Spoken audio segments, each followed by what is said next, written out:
बनाने में आनंद आता है। सैर करने में हमारा मन जुड़ गया तो सैर करने से आनंद आता है। मन नहीं जुड़ा,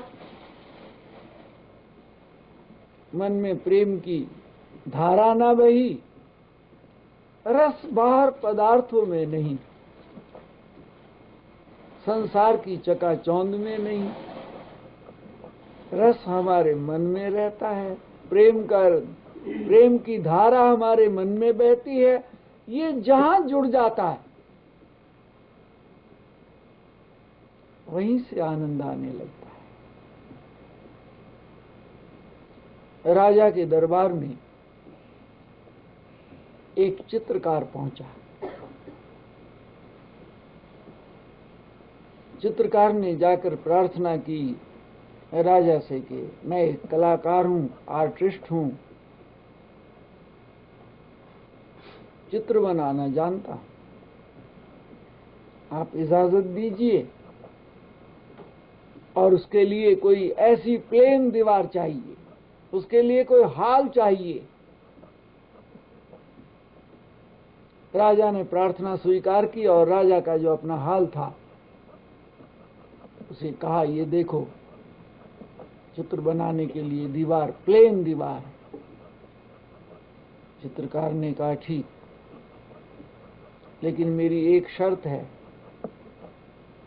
जब तक मेरा काम खत्म ना हो जाए इस हाल में कोई दूसरा आदमी ना आए। जब मेरा काम कंप्लीट हो जाएगा, जब मेरा काम पूरा हो जाएगा तो मैं खुद आकर के दरबार में निवेदन करूंगा और सरकार निगाह करेंगे।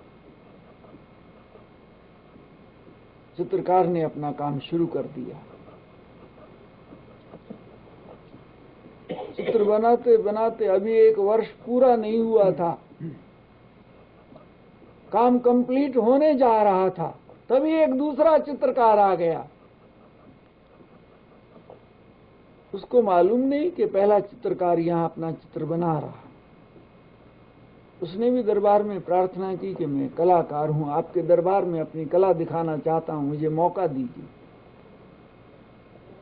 उसने कहा, यहां एक पहली चित्रकार आया हुआ है और 1 साल हो गया वो अपना काम कर रहा है और हमें लगता है कि अब उसका काम समाप्ति पर है। हमारे गुप्तचरों ने हमें सूचना दी है कि काम समाप्त होने जा रहा है। उसने कहा ठीक है,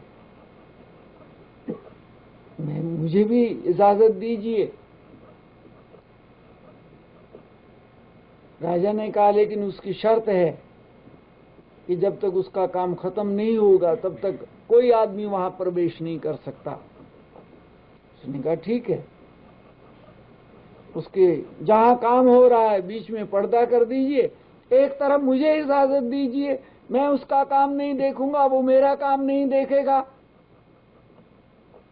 इजाजत मिल गई, बीच में पर्दा कर दिया गया। दूसरे चित्रकार ने अपना काम शुरू कर दिया। 1 साल लग गया। दूसरे चित्रकार ने अपना काम दिन रात मेहनत करके जारी रखा और दोनों फिर एक साथ दरबार में गए। दोनों ने कहा, काम देख लीजिए। पहले चित्रकार ने कहा, मैं इनसे बहुत पहले आया हूं, इसलिए मुझे मौका दिया जाए कि पहले मेरा काम देखा जाए। सरकार उसका काम देखने के लिए गए और देखा, ओहो कमाल कर दिया, इतना फाइन आर्ट, इतना बारीक काम। राजा ने कहा, इससे और बढ़िया काम नहीं हो सकता। दूसरा चित्रकार जो साथ घूम रहा था उसने प्रार्थना की, मैंने भी बहुत मेहनत की है, एक निगाह भरकर मेरे काम को देखिए। लेकिन मेरा काम देखने के लिए ये बीच से पर्दा हटा दीजिए। पर्दा एक तरफ किया गया। जब राजा ने दूसरी दीवार की तरफ अपनी निगाह उठा करके देखा जो पहला चित्रकार काम कर रहा था, उसका प्रतिबिंब, उस दीवार को उसने इतना रगड़ा, उसने इतनी रगड़ाई की कि दीवार को शीशा बना दिया। जब पर्दा हटा तो पहला काम जो उसने किया हुआ था, जो बरसों मेहनत लगा करके उसने आर्ट सीखा था, वो सारा उसमें झलक रहा था। और खूबी ये थी कि जो चमक उस काम के लिए उस चमकदार दीवार में जो फोटो खूबसूरत लग रहा था, वो दूसरी तरफ फीका लग रहा था। तालियों की गड़गड़ाहट से सारा हॉल गूंज उठा। सरकार ने कहा, पहला कारीगर भी माना कि उसका बहुत बड़ा कमाल था, लेकिन दूसरे कारीगर की जो तारीफ है वो 3 कारणों से सबसे अधिक है। पहला कि इसने काम थोड़े समय में किया है, दूसरा कि इसमें चमक बहुत ज्यादा है, तीसरा पहले के काम को किसी ने देखा नहीं है और इसने वही काम बारीकी से इसमें किया है। ठीक इसी तरह से ज्ञान हासिल करने के लिए 2 तरह की कोशिश होती है।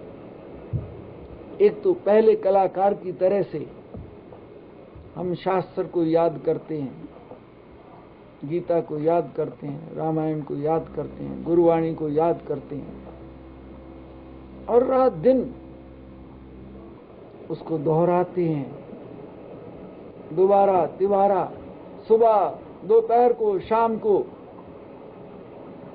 माला पढ़ते हैं, दोहराते हैं। और दूसरा वो जो दीवार को केवल इस तरह से मेहनत करके उस पहली पालिश को चमका देता है। ये पहली पालिश को चमका देना, यह मन को ऐसे मांझ दिया, मन को ऐसे शीशा बना दिया, सारा संसार उसमें प्रतिबिंबित होता है, झलकता है। पहला वो काम है, वो फाइन काम है जो पढ़ाई के द्वारा होता है।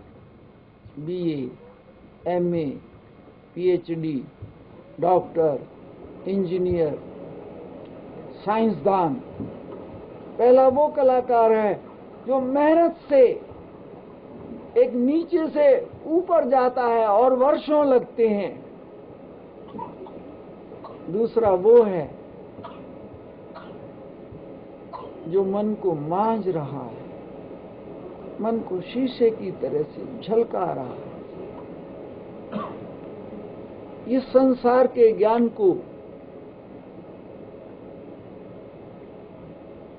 पूर्ण रूप से कोई नहीं पा सकता। एक एक लाइन को पार करने के लिए बहुत वर्ष लग जाते हैं, फिर भी अधूरा रहता है। महात्मा बुद्ध जब अपना शरीर छोड़कर संसार से विदा होने लगे, उनके हजारों शिष्य उनके पास बैठे हुए थे। घोषणा हो गई थी कि अब मैं आप सब लोगों से विदा ले रहा हूं। सैकड़ों सन्यासी, महात्मा बुद्ध के शिष्य, भिक्षु और सद्गृहस्थ जो उनके प्रेम की डोरी में बंधे थे, रो रहे थे। बुद्ध ने जाते वक्त कहा, क्यों रोते हो? और आगे हाथ करके कहा, ये रेते के कण कुछ मेरे हाथ में डालो। जमीन से रेते के कण बुद्ध के हाथ में डाल दिए। बुद्ध ने कहा, देखते हो क्या ये रेते के कण जो मेरे हाथ में आए हैं इतने ही हैं या और भी हैं? शेष ने कहा, ये तो सारी भूमि रेते से भरी हुई है, हमने तो 2 चुटकी भर रेता आपके हाथ में डाला है। बुद्ध ने कहा, ज्ञान तो इतना है जैसे इस पृथ्वी पर ये रेता सारे संसार भर में भरा हुआ है, और मैंने तो उसमें से 1 चुटकी भर ज्ञान संसार को दिया है। ये तो सारा संसार ज्ञान से भरा हुआ है। 1 चुटकी भर ज्ञान के लिए आपके हृदय में इतना बड़ा सम्मान है, और ये ज्ञान तो सारे संसार में भरा हुआ है। मेरी तरफ देख करके रो मत। बुद्ध ने कहा, जहां मैंने डुबकी लगा करके और ये कण पाए हैं, तुम भी यहीं डुबकी लगाओ। मुझ में और तुझ में भेद नहीं, मेरे में और तुम्हारे में भेद नहीं है। मैं डुबकी लगाकर इन कणों को हासिल कर लिया है, तुम भी डुबकी लगाओ, तुम भी यही कण पा सकते हो। एक तो वो है जो पढ़ाई पढ़ करके हम उस मंजिल को पाने के लिए आगे बढ़ते हैं। भारतवर्ष का एक जन्मा हुआ राहुल सांकृत्यायन, उसने 32 भाषाओं में बुक्स लिखी हैं, 280 ग्रंथ उसने लिखे हैं 32 भाषाओं में।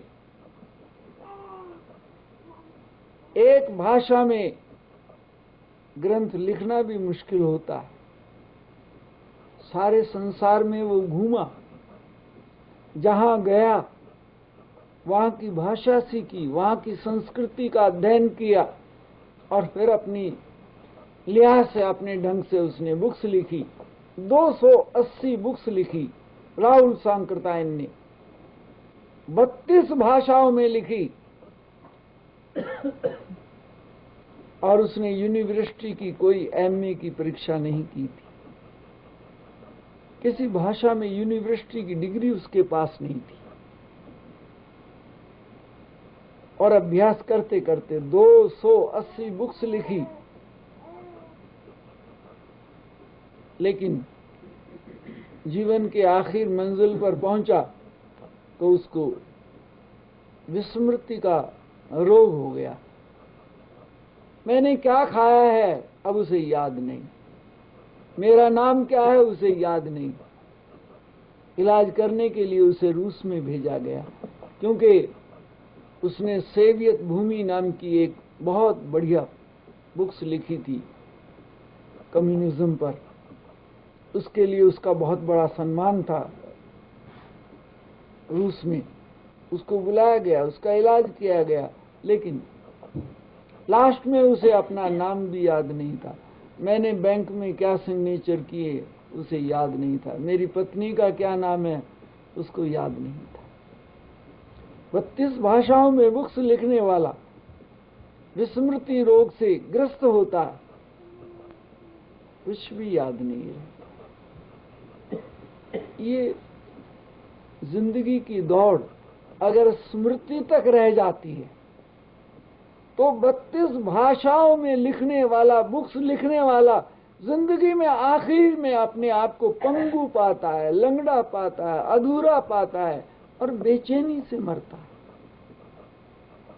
लगता है कि जितनी तूने मंजिल तय की है सब बेकार गई। होता यही है दुनिया में, जिन्होंने बहुत बड़ी दौलत इकट्ठी की। हिंदुस्तान की हिस्ट्री कहती है दौलत के अंबार लगाने वाला महमूद गजनी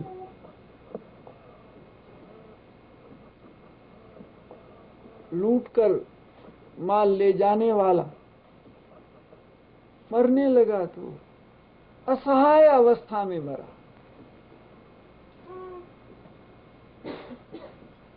एक बादशाह हुआ, उसका नाम था कारून।